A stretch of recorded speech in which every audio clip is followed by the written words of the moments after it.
그래서 동결견이 일단 오면 어느 정도 임상적인 이런 코스를 겪게 되는데, 그래서 예전에는 이제 동결견이 이제 생기면 그냥 저절로 난다.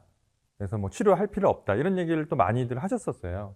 근데 실제로 보면 시간이 가면서 좋아지는 거는 맞습니다. 저희가 동결견이 생기면 여러 가지 이렇게 크게 세 개의 기로 나눠서 이렇게 어느 정도의 임상 경과를 겪게 되는데, 처음에는 아파요. 통증기예요. 아프고, 그다음에는 통증은 좀 가라앉는데 어깨가 뻣뻣해지기 시작하는 거예요. 관절 운동 범위가 줄죠.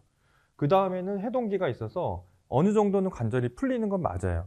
그래서 시간이 지나면 이렇게 통증을 겪다가 그다음에 관절이 뻣뻣해지는 걸 겪다가 저절로 좋아지긴 하는 건 맞는데, 그냥 그렇게 해서 나아지면 운동 제한이 남습니다. 그러니까 그냥 이렇게 낫는 분들하고 저희가 치료해서 낫는 분들을 비교해 보면 그 최종 결과가 관절 운동 범위의 차이가 있고, 또 그냥 이런 코스를 겪게 하기에는 이게 굉장히 길어요. 환자들이 굉장히 고통스럽습니다, 이 기간이.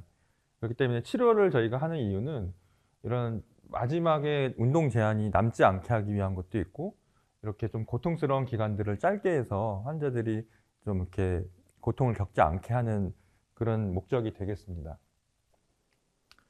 그다음에 중요한 것이 이 리가멘트입니다. 사실 어깨 관절 불안정성을 저희가 질환을 볼 때 가장 중요한 부분이 이제 이 글레노휴메럴 리가멘트입니다. 저희가 요거는 이제 사체에서 이제 모양을 이제 한 사진이고, 앞에 사실은 이게 글레노이드를 이렇게 마주 보고 있는 겁니다. 그러니까 휴메럴 헤드가 있는 걸 잘라내고 요게 이제 글레노이드를 이제 마주 보고 있는 거고요. 그러면 이제 이게 글레노이드고, 아까 서양 배형이라고 그랬죠. 글레노이드고, 요거 하얀 부분이 캡슐입니다. 근데 캡슐을 잘 보면 캡슐에 이렇게 좀 두꺼워진 부분들이 있어요. 이렇게. 요런 부분들이 이제 리가멘트입니다. 그러니까 캡슐 안에 좀 두꺼워져서 리가멘트화된 부분들이 있고, 그중에서 가장 중요한 부분들이 위에서부터 수페리어 글레노휴메럴 리가멘트, 미들, 인페리어, 이게 세 가지의 리가멘트들이 있는데, 이런 리가멘트들이 어깨가 앞으로 빠지지 않게 유지시켜주는 역할을 합니다.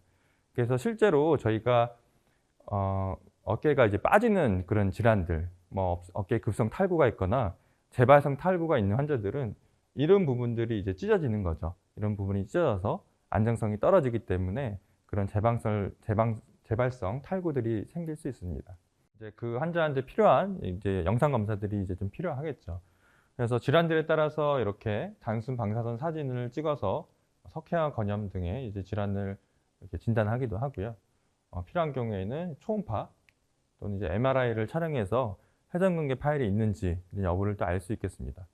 또 저희가 이렇게 금속물이 들어있을 때는 이렇게 MRI를 촬영할 수가 없기 때문에, 그러한 경우에는 관절 내에 조영제를 넣고 회전근개 파열이 있는지 없는지 CT를 찍어서도 MRI를 대신해서 이런 영상 기법을 사용할 수 있겠습니다. 근데 만약에 이제 저런 SCR 수술을 했는데도 저것도 터지는 분들이 있어요. 저걸 했는데 저 그라프트가 터지거나, 아니면 애초에 나이가 많아서 뭐 70대, 80대 환자분이 꾸밀 수 없는 회전근개 파열이 있고, 그게 이제 관절염까지 동반이 된 분들이 있어요. 그런 분들은 이제 저런 수술로는 안 되고 이제 인공관절 수술로 넘어가야죠.